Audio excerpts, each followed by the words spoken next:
This video is brought to you by Storyblocks. Storyblocks is a one-stop shop for stock video footage, effects, images, and more, with royalty-free, subscription-based, accessibly priced, unlimited downloads. We use Storyblocks with turnaround times and low, predictable costs that were unimaginable just a few years ago for channels and small production firms like ours, or yours. To learn more, visit them at storyblocks.com/Hugh. Thanks, Storyblocks. We certainly enjoy our passions and enthusiasms, don't we? Yet, I must be far from the only one who feels that the recent constant drip campaign of leaks, breathless speculations, even giddiness about being in the same time zone of what? A mock-up, a working prototype, a pre-production sample of Canon's EOS R3. A pretty-looking thing, to be sure, and quite likely absolutely compelling for some of us, has veered into the realm of the absurd. We already have enough absurdity in our lives right now. In fact, our lives are so absurd that I feel the need to take a respite from it by focusing on this relatively benign absurdity. So, let's get into it.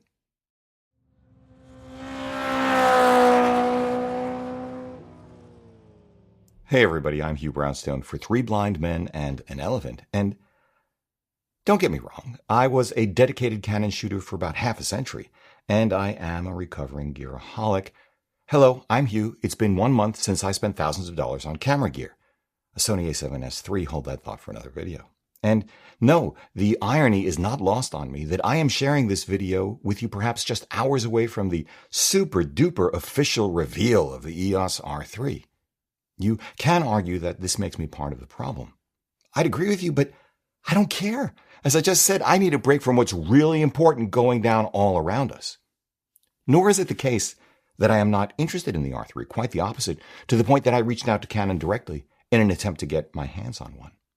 That's because not only did I shoot exclusively with Canons for a very long time, and still own both the original 1D, this one I bought new in 2002, with biomorphic design, DNA very much on display with the official photographs of the R3, and an original 35mm EOS 3 with eye-controlled autofocus, very much like this one, which I bought new in 1997, but as someone who has a reasonable grasp on the broader market, I think I understand exactly what the EOS R3 is, and very much wanted to confirm it for myself. I wanted my mind to remain open, or diverted, because there are times, I've learned, when the more certain I am of something, the more wrong I may turn out to be, sometimes. And diversions can be necessary to one's emotional well-being, but crickets from Canon USA marketing, which is fair enough, while I also cut my teeth on Canon and own a copy of the first serious camera I ever bought, a manual focus 35mm film camera like this FTQL, as well as owning a copy of the last manual focus, manual exposure 35mm film camera I ever bought new, an original F1 like this. I am not a pro sports or wildlife shooter. I think that's enough playing with our new a7S III's autofocus for today. It's clear enough, however, that what we have in the R3 is a penultimate Halo product, intended to blunt the uptake, most especially of the already shipping Sony A1.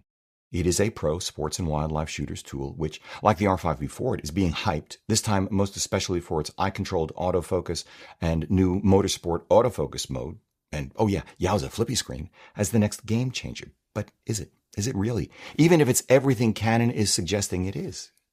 Well, it might be. Eye-controlled AF sounds like holy grail territory, though I never bothered with it on my EOS 3. And many of you are familiar by now with how I've railed against the complexity of 6 pages of menu settings for autofocus alone on multiple cameras. Does eye-controlled hold out the hope for practically psychic autofocus? Well, yeah, kind of.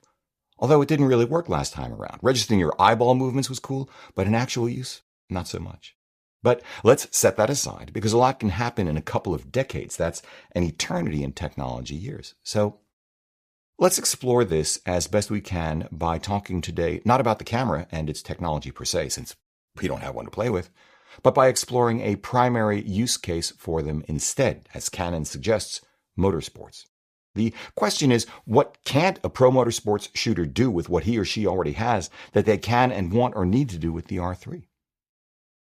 To answer that question, I turned to my friend Steven Scarf, an accredited motorsports photographer with an oeuvre, in fact much broader than that, who spent time with me going through a few of his motorsports photographs taken not on a 1DX Mark III, Nikon D6 or Sony A1, but on a little 24-megapixel APS-C Fujifilm X-T2 and either his XF100-400 or XF50-140. I'll whip through them in a montage first, then double back to discuss the details of each one.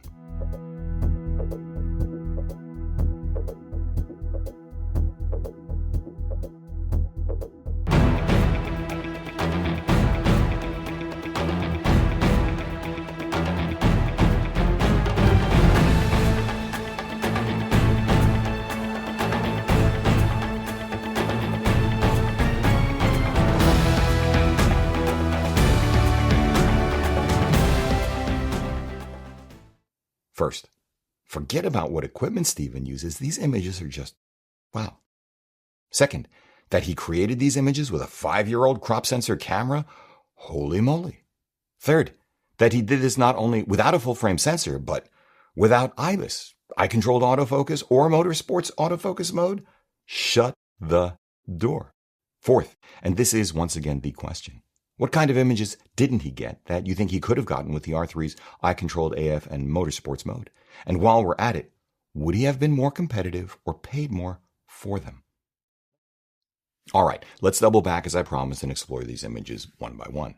I want to share with you what Steven shared with me about them and what role he felt eye-controlled autofocus might be able to play for motorsports photographers. For the most part, I'm going to quote him verbatim. Steven, thank you again. This is really great. This is, Steven told me, a 3/4 closing shot of IndyCar driver Will Power exiting turn 2 at Sonoma Raceway during an IndyCar race. He's going flat out at race pace. Steven says this is a very straightforward shot, and eye tracking AF won't really be of any benefit because the subject pretty much fills the frame. He told me that this is the kind of scenario where existing camera AF systems tend to work best and provide the highest hit rate. This next image is an over-the-shoulder panning shot of Yamaha Factory Team 600 Supersport rider J.D. Beach exiting turn 10 at Sonoma at more than 120 miles per hour. Steven told me that this is one of the hardest shots to pull off technically because the shot occurs after the rider has gone past him. This is how you can look over his shoulder and into the cockpit. Again, the subject fills the frame. Because of the speed of his panning, a monopod simply won't work here. Steven's take is that eye-controlled tracking autofocus will be of no use here either. Now, some situations where eye-tracking AF might work. Here's Max Chilton going through the S's at Sonoma Raceway. This is the classic going away shot, Steven told me. Because he has his back turned to the camera approaching from behind, Steven cannot see it coming. Eye-tracking autofocus might help here because, as he told me in an earlier conversation, many cameras' autofocus systems work notably more poorly with respect to acquiring AF, locking AF, and holding AF lock when the subject is rapidly accelerating away from the camera at over 120 miles per hour. These guys go really fast through here, he said, and they don't lift through the S's. They are literally gone out of frame in less than the blink of an eye.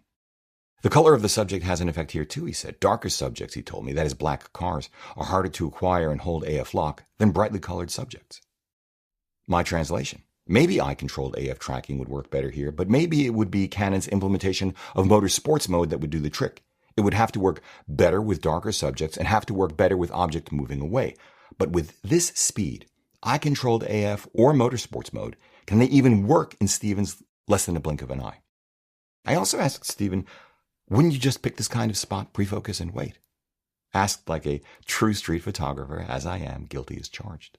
Next, this is a Graham Rahal photo, another situation where the eye-tracking AF might be of use, Steven told me, as he is tracking him from the time he exits turn 10, further up the track, not in the frame, at Sonoma, and then is at full speed over 150 miles per hour before braking for the hairpin at turn 11. My translation, maybe, but a pro like Steven nailed it anyway without it. Finally, perhaps the best example of where Steven thinks eye-tracking AF would actually work for motorsports.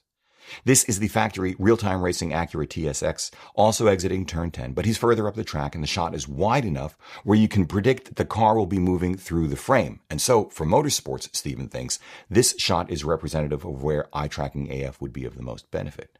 My translation, maybe. Quite separately, you might find it interesting to learn, I know I did, that Steven generally shoots his panning shots at 1/250th of a second, closing shots at 1/320th to 1/400th, maybe 1/500th for the Graham rail shot. He doesn't shoot at even 1/1000th a second for racing because then the cars look parked, he told me. He says, you want the wheels and tires blurred, and for panning shots, the background blurred as well to convey a sense of speed. F-stop will float, generally from F8 to F13 or so, as he always shoots racing in shutter priority mode. Steven closed with a broader consideration of eye-controlled autofocus, thusly. When the subject is small enough in the frame where your eye will move in trying to locate and track the subject, he said, this is likely the use case where eye-tracking AF would work. Think hockey, he told me. Arena football, field hockey, lacrosse, ballet, at moderate telephoto focal lengths like 70 to 200, 2.8, or perhaps a 300. I think Steven's right about the qualifier for evaluating eye-controlled autofocus in these other genres, though this makes me wonder too. When I photographed ballet and modern dancers mid-leap back in the day with a Canon 5D Mark II, I didn't need IAF or 30 frames per second. I didn't need continuous shooting at all or dual pixel autofocus to capture them precisely as I wanted them. Like Wayne Gretzky skating to where the puck was going to be, I just needed to know where each dancer was going to be doing what when, which with time I did. I've only ever shot ice hockey and figure skating once each, and in both instances I used a Sony A9. I wasn't all that successful, but as I recall, I was thinking, I need to know where they'd be, but I simply don't. But if I had known, I still wonder, how would I peel my eye away from a player or skater to where they were about to be without confusing the eye-controlled autofocus or myself? I guess we'll learn soon enough. The thing of it is, if the answer to the question, what kind of images can't a pro sports or wildlife photographer get that he or she could get with an R3 kit and be paid for it, is not much, as I suspect, then we have a different kind of conversation. Like, if you were to buy Steven's kit today, used, in excellent condition, it would set you back just under $3,500, less than one-third the price of the R3, if it is indeed $6,000 for the body only, with its full-frame field of view equivalents of RF 70 to 200, 2.8, and RF 100 to 500, 4.5 to 7.1. Steven kit's new. You'd be looking at an XT4 instead of an XT2, so call that 1700. At that point, all in, all new, a Fuji system would set you back 5,200, still less than half that of the R3. Would it last as long as an R3? Sight unseen, I'm willing to assume that it wouldn't. The R3 is almost certain to be built like a tank. I just don't know if it would matter. Would an XT4-based kit be as easy to use as an R3? I don't know. I suspect this is a purely subjective thing. Would an XT4-based kit be as enjoyable to use as an R3? Again, sight unseen, having never had one in hand, I'd say it depends on the shooter. I am willing to assume that the R3 has superior EVF, ergos, buffer, frame rates, low light performance, build quality, let's just say everything compared to either Fujifilm camera, but I'm not sure that matters either. Will the XT4 kit be smaller and lighter? Marginally, I think. To Canon's credit, and both the direction and ferocity of competition in the full-frame segment, Canon's latest R3-based kit will likely come in only about half a kilo more than the Fuji system.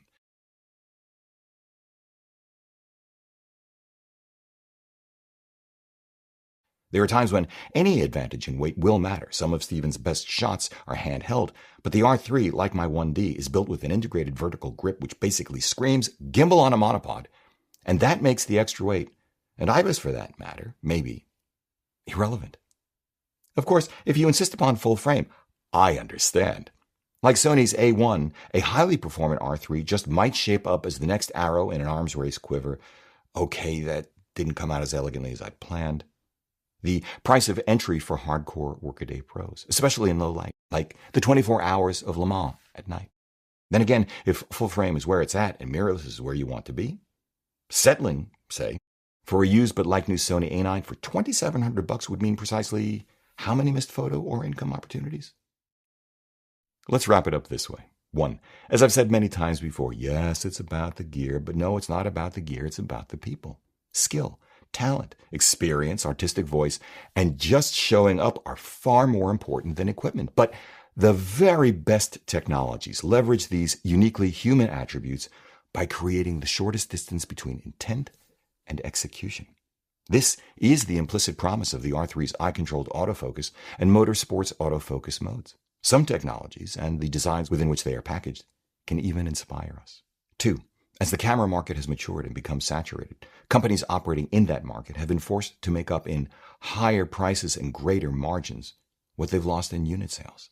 And fair enough. This has led the best companies to invest early for the long haul, offering technical innovations, industrial design, build quality control, and or value at a price through keen manufacturing and supply chain management, which truly benefit their customers, making higher prices palatable, while giving those companies the margins they need to continue doing what they do. For those of us who cannot or choose not to pay those higher prices, we are fortunate to live in an era of robust options in the used markets. But 3.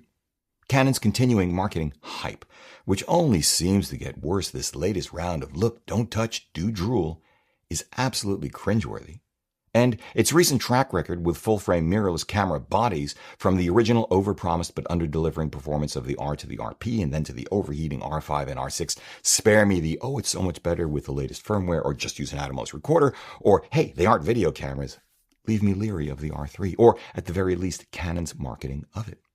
These other Canon cameras I've shared with you in this episode were each breakthroughs or compelling value propositions in their day, still wonderful in the hands of people who appreciate them today. But Canon is a very different company from what it was back then. Now a conglomerate which has been milking its cash cow DSLR business for years and is playing catch up. None of which is to say the R3 won't be worth the money to some of us, even a joy to others, as is the case with just about any other camera ever made. I know. It will be interesting to see, whenever it is we actually get to see it, what the R3 can really do and who gravitates toward it. Once again, a special shout out to my friend Steven. If you want to see more of his work or get in touch with him, visit his Racing the Light photography site at www.stevenscarf.com or see his Instagram account, which I'm putting right here.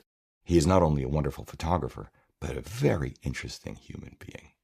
This video was brought to you by Storyblocks. To learn more, visit www.storyblocks.com/Hugh. Thanks, Storyblocks. If you like what you've seen here today, please give a thumbs up, subscribe, join the conversation below, because this is an incredible audience. If you'd like a copy of our Streets of New York, the book, head over to www.3bmep.com/books. If you'd like to schedule a one-on-one video session with me for a portfolio review, explore or hone your artistic voice, select gear, and more, sign up at www.3bmep.com/booking. Finally, consider supporting our work by using our no-cost-to-you affiliate links down below, picking up some official Three Blind Men and an Elephant swag at 3bmep.threadless.com, sending coffee money via PayPal, or best of all, join us as a patron over at Patreon. However you choose to support us, as always, we thank you for it.